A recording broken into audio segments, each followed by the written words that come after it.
Navigating family drama and personal struggles is a big part of my life. I'm Mackenzie Foster, a 32-year-old marketing executive, and I've worked tirelessly to get where I am. My husband, Jake, has been my biggest supporter since day one of our 5-year marriage, especially when it comes to handling his family. There's Barbara, my well-meaning mother-in-law, and Jake's cousins, Tyler and Allison, who are pretty great. But then there's Vanessa, Jake's sister, and let's just say, a real challenge. As I adjusted my new dress in front of the mirror, my mind wandered back a few months. I had been lying in a hospital bed, terrified as the doctor informed me I'd need emergency surgery for endometriosis, a condition I'd silently battled for years, impacting my fertility and causing relentless pain. The surgery was necessary but left scars, both physical and emotional.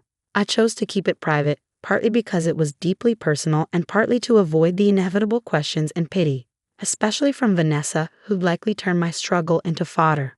She had often made snide comments about when Jake and I would have kids, oblivious to our private pain. "Mac, you about ready?" Jake's voice pulled me back to the present. "On my way," I called, taking a deep breath before heading downstairs. Jake smiled as I appeared. "You look beautiful, honey. How are you feeling about today?" I shrugged. "As ready as I'll ever be to face Vanessa." He pulled me into a hug. "Remember, I've got your back, okay? No one needs to know about the surgery if you're not ready." The annual family reunion was a big tradition, held at the lake house that had been in the family for generations. It was meant to be about reconnecting, but recently it felt more like stepping into a minefield. On the drive over, Jake and I reminisced about past reunions. "Remember when Vanessa accidentally spilled red wine all over my white dress last year?" I asked. Jake sighed. "Yeah, and don't forget how she announced your job situation before you had a chance to explain the company downsizing." "She really knows how to make me feel small," I muttered, my hand drifting to my abdomen, where my scars were hidden. Jake reached over and squeezed my hand. "Not this year," he promised. As we arrived, Barbara greeted us warmly. "Mackenzie, sweetie, you look wonderful. Come on in." We stepped inside, and I immediately locked eyes with Vanessa, who wore a smirk that made me uneasy. "Well, look who's here," she said as she sauntered over. "Mackenzie, dear, how have you been? Any news to share?" Her eyes flicked to my midsection, and my stomach tightened. Jake stepped in, his arm protective around my waist. "We're doing great, Vanessa. How about you?" She raised an eyebrow. "Oh, just peachy. Always curious to see what's new with you two. No little ones on the way yet." Just then, her husband, Derek, joined her, looking as uncomfortable as ever. "Hey guys, good to see you. Vanessa, honey, why don't we go help your mom in the kitchen?" As they walked away, I exhaled slowly. "Thanks for that," I whispered to Jake. He kissed my forehead. "Always. Now come on, let's go say hi to Tyler and Allison before Vanessa finds something else to comment on." Little did I know, this was just the beginning of what would turn into the most eventful family reunion yet. The sun was high in the sky as I stepped onto the back porch of the lake house, taking in the scene. Family members were scattered across the lawn, some playing horse shows, others chatting by the grill. I pushed down the anxiety bubbling in my chest. "Hey, Mackenzie, come join us," Tyler called, waving from the volleyball net he was setting up. I smiled, grateful for the distraction. "Sure, just don't expect any Olympic-level moves from me," I laughed, joining the game.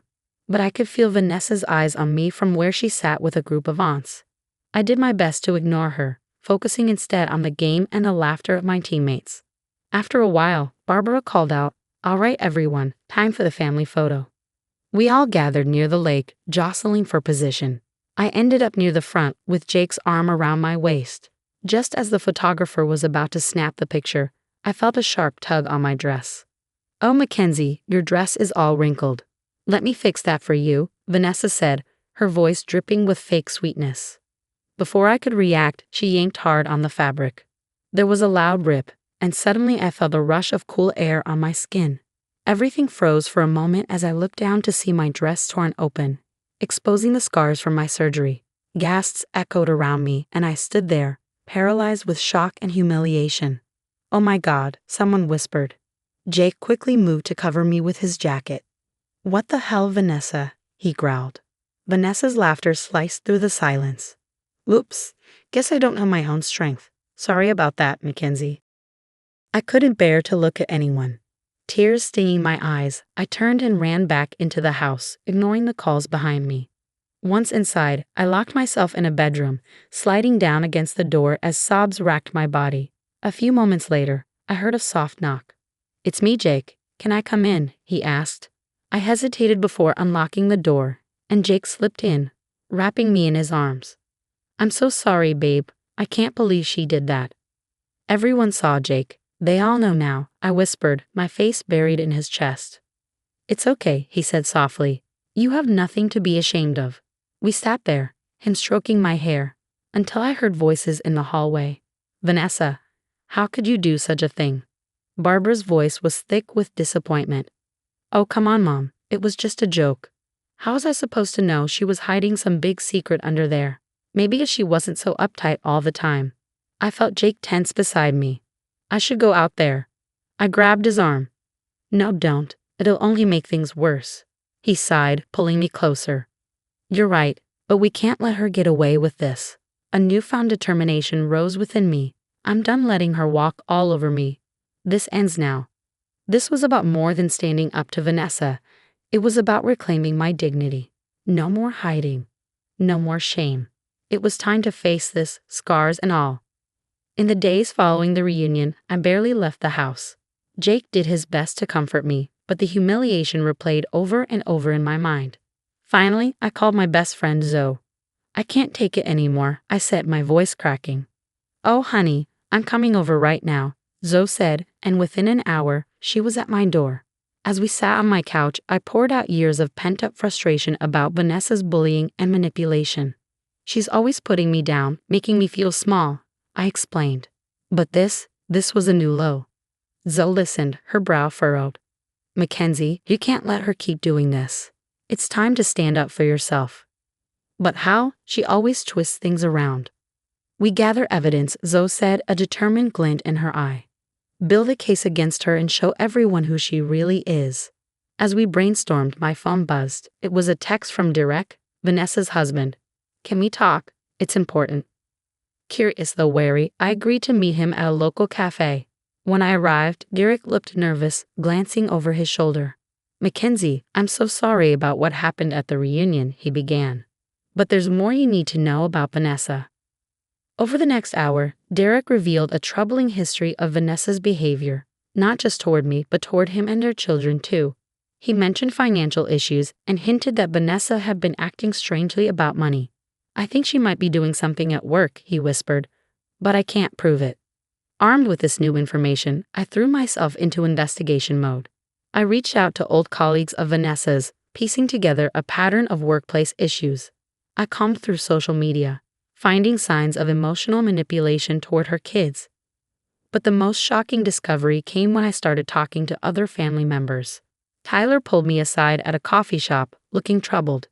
"Mackenzie, I don't know if I should tell you this, but..." He hesitated.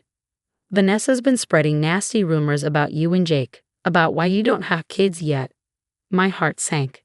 "What kind of rumors?" I asked, bracing myself. Tyler's revelation turned out to be just the tip of the iceberg. As I dug deeper, I uncovered a web of lies Vanessa had spun, turning family members against each other with vicious gossip and half-truths. Soon, Allison joined our cause, sharing her own experiences of Vanessa's cruelty. "She's always been jealous of you, Mackenzie," Allison explained. "I think she sees you as a threat." With each piece of evidence, my confidence grew. This wasn't just about me anymore. It was about protecting our family from Vanessa's toxic influence. One evening, as Jake and I reviewed everything we'd uncovered, he looked at me with a mix of pride and concern. "Are you sure you want to do this, Mac? Once we confront her, there's no going back." I took a deep breath, thinking about all the pain Vanessa had caused, not just to me but to so many others. "I'm sure," I said firmly. "It's time to end this once and for all." As we finalized our plan, I felt a strange blend of anticipation and dread. The next family gathering would be the showdown we'd been building toward. Vanessa had no idea what was coming, but I was finally ready, armed with the truth and surrounded by those who mattered most. Walking into Barbara's house for the gathering, I felt a surge of confidence. Jake squeezed my hand reassuringly as we entered the living room where everyone was assembled. Vanessa's eyes narrowed when she saw me. "Well, if it isn't the star of our last get-together," she sneered. "Ready for another show, Mackenzie?" I took a deep breath. "Actually, Vanessa, I think it's time for your show to end." The room fell silent as I calmly began to speak, presenting the evidence I'd gathered. I revealed Vanessa's workplace fraud, her manipulation of family members, and the emotional toll her actions had taken on everyone, including her own children. "You've been spreading lies about all of us," I said, my voice steady, "turning us against each other for your own amusement." The family's shock was palpable. Barbara's hand flew to her mouth, tears welling in her eyes. Derek stood up, his face pale. "I can't do this anymore, Vanessa," he said. "I'm leaving you, and I'm going to seek full custody of our children." Vanessa's carefully crafted image crumbled before our eyes. She sputtered, trying to defend herself, but the evidence was overwhelming. Barbara approached me, her voice trembling. "Mackenzie, I'm so sorry. I should have seen this sooner. Thank you for being brave enough to speak up." In the days that followed, the consequences of Vanessa's actions snowballed. Her company launched an investigation based on the evidence I provided, which led to her termination and potential legal repercussions. The family rallied around me, expressing their gratitude and admiration for standing up to Vanessa. Tyler and Allison shared their own stories, finally free from her influence. Months later, I stood in my office, looking out at the city skyline. My career was thriving, and I felt more confident than ever. Jake and I were even starting to talk about adoption, no longer held back by the fear of Vanessa's judgment. I thought about Vanessa now, jobless, divorced, and estranged from the family. While I didn't rejoice in her misfortune, I felt relief knowing she could no longer hurt us. Reflecting on my journey, I realized how much stronger I'd become. The scars that once made me feel ashamed now reminded me of my resilience. I had overcome not just my health challenges, but also the toxic influence that had plagued my life for so long. With a smile, I turned back to my desk, ready to face whatever challenges lay ahead. I was no longer hiding or shrinking myself. I was standing tall, scars and all, finally free to be my true self. Have you ever confronted a toxic family member? How did it change your relationships? Share your experiences in the comments. And if you enjoyed this story of standing up to manipulation, please like and subscribe for more empowering content.